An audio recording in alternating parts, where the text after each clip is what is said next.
Hanuman folded hands. Ramayan के सुंदर कांड में हनुमान जी के साहस और देवाधीन कर्म का वर्णन किया गया है। हनुमान जी की भेंट राम जी से उनके वनवास के समय तब हुई जब राम जी अपने भ्राता लक्ष्मण के साथ अपनी पत्नी सीता की खोज कर रहे थे। सीता माता को लंकापति रावण छल से हरण करके ले गया था। सीता जी को खोजते हुए दोनों भ्राता ऋषिमुख पर्वत के समीप पहुंच गए, जहां सुग्रीव अपने अनुयायियों के साथ अपने ज्येष्ठ भ्राता बाली से छिपकर रहते थे। वानर राज बाली ने अपने छोटे भ्राता सुग्रीव को एक गंभीर मिथ्याबोध के चलते अपने साम्राज्य से बाहर निकाल दिया था और वो किसी भी तरह से सुग्रीव के तर्क को सुनने के लिए तैयार नहीं था। साथ ही बाली ने सुग्रीव की पत्नी को भी अपने पास बलपूर्वक रखा हुआ था। राम और लक्ष्मण को आता देख सुग्रीव ने हनुमान को उनका परिचय जानने के लिए भेजा। हनुमान एक ब्राह्मण के वेश में उनके समीप गए।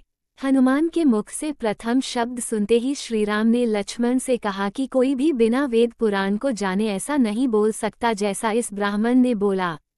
राम जी को उस ब्राह्मण के मुख, नेत्र, माथा, भौं या अन्य किसी भी शारीरिक संरचना से कुछ भी मिथ्या प्रतीत नहीं हुआ। राम जी ने लक्ष्मण से कहा कि इस ब्राह्मण के मंत्रमुग्ध उच्चारण को सुनके तो शत्रु भी अस्त्र त्याग देगा।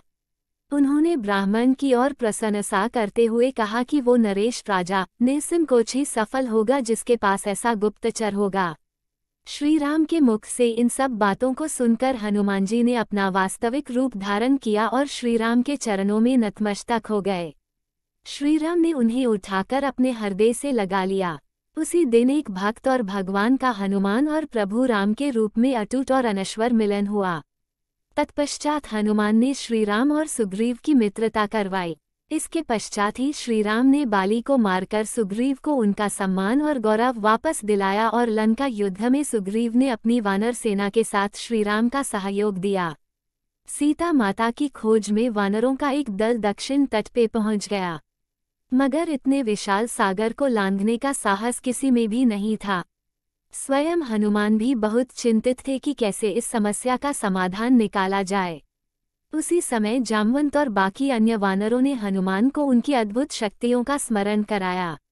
अपनी शक्तियों का स्मरण होते ही हनुमान ने अपना रूप विस्तार किया और पवन वेग से सागर को उड़ के पार करने लगे। रास्ते में उन्हें एक पर्वत मिला और उसने हनुमान से कहा कि उनके पिता का उसके ऊपर ऋण है। साथ ही उस पर्वत ने हनुमान से थोड़ा विश्राम करने का भी आग्रह किया, मगर हनुमान ने किंचित मात्र भी समय व्यर्थ न करते हुए पर्वतराज को धन्यवाद किया और आगे बढ़ चले। आगे चलकर उन्हें एक राक्षसी मिली जिसने कि उन्हें अपने मुख में घुसने की चुनौती दी। परिणामस्वरूप हनुमान ने उस राक्षसी की चुनौती को स्वीकार किया और बड़ी ही चतुराई से अति लघु रूप धारण करके राक्षसी के मुख में प्रवेश करके बाहर आ गए। अंत में उस राक्षसी ने संकोचपूर्वक ये स्वीकार किया कि वो उनकी बुद्धिमत्ता की परीक्षा ले रही थी। आखिरकार हनुमान सागर पार करके लंका पहुंचे और लंका की शोभा और सुंदरता को देखकर आश्चर्यचकित रह गए और उनके मन में इस बात का डैक भी हुआ कि यदि रावण नहीं माना तो इतनी सुंदर लंका का सर्वनाश हो जाएगा। तत्पश्चात हनुमान ने अशोक वाटिका में सीता जी को देखा और उनको अपना परिचय बताया। साथ ही उन्होंने माता सीता को सांत्वना दी और साथ ही वापस प्रभु श्रीराम के पास साथ चलने का आग्रह भी किया, मगर माता सीता ने ये कहकर अस्वीकार कर दिया कि ऐसा होने पर श्रीराम के पुरुषार्थ को ठेस पहुंचेगी।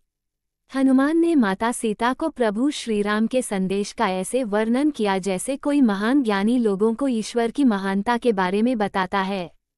माता सीता से मिलने के पश्चात हनुमान प्रतिशोध लेने के लिए लंका को तहस नहस करने लगे। उनको बंदी बनाने के लिए रावण पुत्र मेघनाद इंद्रजीत ने ब्रह्मास्त्र का प्रयोग किया। ब्रह्मा जी का सम्मान करते हुए हनुमान ने स्वयं को ब्रह्मास्त्र के बंधन में बंधने दिया। साथ ही उन्होंने विचार किया कि इस अवसर का लाभ उठाकर वो लंका के विख्यात रावण से मिल भी लेंगे और उसकी शक्ति का अनुमान भी लगा लेंगे। इन्हीं सब बातों को सोचकर हनुमान ने स्वयं को रावण के समक्ष बंदी बनकर उपस्थित होने दिया। जब उन्हें रावण के समक्ष लाया गया तो उन्होंने रावण को प्रभु श्रीराम का चेतावनी भरा संदेश सुनाया और साथ ही ये भी कहा कि यदि रावण माता सीता को आदरपूर्वक प्रभु श्रीराम को लौटा देगा तो प्रभु उसे क्षमा कर देंगे। क्रोध में आकर रावण ने हनुमान को मृत्युदंड देने का आदेश दिया, मगर रावण के छोटे भाई विभीषण ने ये कहकर बीच बचाव किया कि एक दूत को मारना आचार संहिता के विपरीत है। ये सुनकर रावण ने हनुमान की पूंछ में आग लगाने का आदेश दिया। जब रावण के सैनिक हनुमान की पूंछ में कपड़ा लपेट रहे थे तब हनुमान ने अपनी पूंछ को खूब लंबा कर लिया और सैनिकों को कुछ समय तक परेशान करने के पश्चात पूंछ में आग लगाने का अवसर दे दिया। पूंछ में आग लगते ही हनुमान ने बंधन मुक्त होकर लंका को जलाना शुरू कर दिया और अंत में पूंछ में लगी आग को समुद्र में बुझाकर वापस प्रभु श्रीराम के पास आ गए। लंका युद्ध में जब लक्ष्मण मूर्छित हो गए थे तब हनुमान जी को ही द्रोणागिरी पर्वत पर से संजीवनी बूटी लाने भेजा गया, मगर वो बूटी को भली भांति पहचान नहीं पाए और पुनः अपने पराक्रम का परिचय देते हुए वो पूरा द्रोणागिरी पर्वत ही रणभूमि में उठा लाए और परिणाम स्वरूप लक्ष्मण के प्राण की रक्षा की। भावुक होकर श्रीराम ने हनुमान को हृदय से लगा लिया और बोले कि हनुमान, तुम मुझे भ्राता भरत की भांति ही प्रिय हो।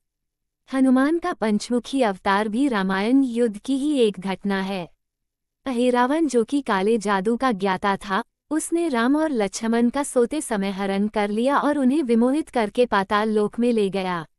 उनकी खोज में हनुमान भी पाताललोक पहुंच गए। पाताल लोक के मुख्य द्वार एक युवा प्राणी मकरध्वज पहरा देता था, जिसका आधा शरीर मछली का और आधा शरीर वानर का था। मकरध्वज के जन्म की कथा भी बहुत रोचक है। यद्यपि हनुमान ब्रह्मचारी थे मगर मकरध्वज उनका ही पुत्र था। लंका दहन के पश्चात जब हनुमान पूंछ में लगी आग को बुझाने समुद्र में गए तो उनके पसीने की बूंद समुद्र में गिर गई। उस बूंद को एक मछली ने पी लिया और वो गर्भवती हो गई। इस बात का पता तब चला जब उस मछली को अहिरावण की रसोई में लाया गया। मछली के पेट में से जीवित बचे उस विचित्र प्राणी को निकाला गया। अहिरावण ने उसे पालकर बड़ा किया और उसे पातालपुरी के द्वार का रक्षक बना दिया। हनुमान इन सभी बातों से अनभिज्ञ थे। यद्यपि मकरध्वज को पता था कि हनुमान उसके पिता हैं, मगर वो उन्हें पहचान नहीं पाया क्योंकि उसने पहले कभी उन्हें देखा नहीं था। जब हनुमान ने अपना परिचय दिया तो वो जान गया कि ये मेरे पिता हैं, मगर फिर भी उसने हनुमान के साथ युद्ध करने का निश्चय किया क्योंकि पातालपुरी के द्वार की रक्षा करना उसका प्रथम कर्तव्य था। हनुमान ने बड़ी आसानी से उसे अपने अधीन कर लिया और पातालपुरी के मुख्य द्वार पर बांध दिया। पातालपुरी में प्रवेश करने के पश्चात हनुमान ने पता लगा लिया कि अहिरावण का वध करने के लिए उन्हें 5 दीपकों को एक साथ बुझाना पड़ेगा। अतः उन्होंने पंचमुखी अवतार श्री वराह, श्री नरसिम्हा, श्री गरुण, श्री हयग्रीव और स्वयं धारण किया और एक साथ में 5 दीपकों को बुझाकर अहिरावण का अंत किया। अहिरावण का वध होने के पश्चात हनुमान ने प्रभु श्रीराम के आदेशानुसार मकरध्वज को पातालपुरी का नरेश बना दिया। युद्ध समाप्त होने के साथ ही श्रीराम का 14 वर्ष का वनवास भी समाप्त हो चला था। तभी श्रीराम को स्मरण हुआ कि यदि वो वनवास समाप्त होने के साथ ही अयोध्या नहीं पहुँचे तो भरत अपने प्राण त्याग देंगे। साथ ही उनको इस बात का भी आभास हुआ कि उन्हें वहां वापस जाने में अंतिम दिन से थोड़ा विलंब हो जाएगा। इस बात को सोचकर श्रीराम चिंतित थे, मगर हनुमान ने अयोध्या जाकर श्रीराम के आने की जानकारी दी और भरत के प्राण बचाकर श्रीराम को चिंता मुक्त किया। अयोध्या में राज्याभिषेक होने के बाद प्रभु श्रीराम ने उन सभी को सम्मानित करने का निर्णय लिया जिन्होंने लंका युद्ध में रावण को पराजित करने में उनकी सहायता की थी। उनकी सभा में एक भव्य समारोह का आयोजन किया गया जिसमें पूरी वानर सेना को उपहार देकर सम्मानित किया गया। हनुमान को भी उपहार लेने के लिए बुलाया गया। हनुमान मंच पर गए मगर उन्हें उपहार की कोई जिज्ञासा नहीं थी। हनुमान को ऊपर आता देखकर भावना से अभिप्लुत श्रीराम ने उन्हें गले लगा लिया और कहा कि हनुमान ने अपनी निश्चल सेवा और पराक्रम से जो योगदान दिया है उसके बदले में ऐसा कोई उपहार नहीं है जो उनको दिया जा सके। मगर अनुराग स्वरूप माता सीता ने अपना एक मोतियों का हार उन्हें भेंट किया। उपहार लेने के उपरांत हनुमान माला के एक एक मोती को तोड़कर देखने लगे। ये देखकर सभा में उपस्थित सदस्यों ने उनसे इसका कारण पूछा तो हनुमान ने कहा कि वो ये देख रहे हैं मोतियों के अंदर उनके प्रभु श्रीराम और माता सीता हैं कि नहीं, क्योंकि यदि वो इनमें नहीं है तो इस हार का उनके लिए कोई मूल्य नहीं है। ये सुनकर कुछ लोगों ने कहा कि हनुमान के मन में प्रभु श्रीराम और माता सीता के लिए उतना प्रेम नहीं है जितना कि उन्हें लगता है। इतना सुनते ही हनुमान ने अपनी छाती चीर के लोगों को दिखाए और सभी ये देखकर स्तब्ध रह गए कि वास्तव में उनके हृदय में प्रभु श्रीराम और माता सीता की छवि विद्यमान थी।